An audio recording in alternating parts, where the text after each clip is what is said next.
एक मगर ने एक हाथी के पैर को पकड़ लिया। हमारे मगर ने हाथी के पैर को पकड़ लिया। वो गजेंद्र हाथी है और उस गजेंद्र हाथी से पूछा तेरा पैर किसने पकड़ा? बोले मगर ने।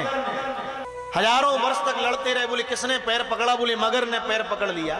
पर मैं एक बात कहूं, बुरा ना मानिए, गजेंद्र हाथी का पैर मगर ने हजारों वर्ष पहले पकड़ा था, पर हमारे और आप लोगों का पैर भी मगर ही तो पकड़ के बैठी। पकड़ा कि नहीं? कैसे?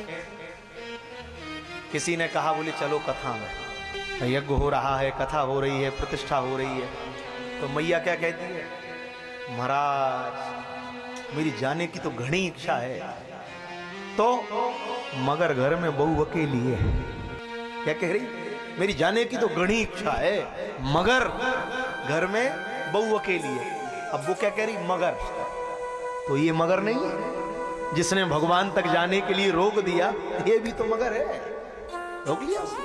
अब फिर एक साल बाद फिर योग बना, फिर कोई महापुरुष आए कथा सुनाने, फिर उससे कहा एक काम कर जल्दी चल, फिर कथा हो रही है, अब तो चलेगी। तो फिर क्या कहती है, महाराज मेरी जाने की तो घनी इच्छा है, मगर बहू का छोरा छोटा है। मगर पकड़ती जा रही है, आप धंसते जा रहे हैं।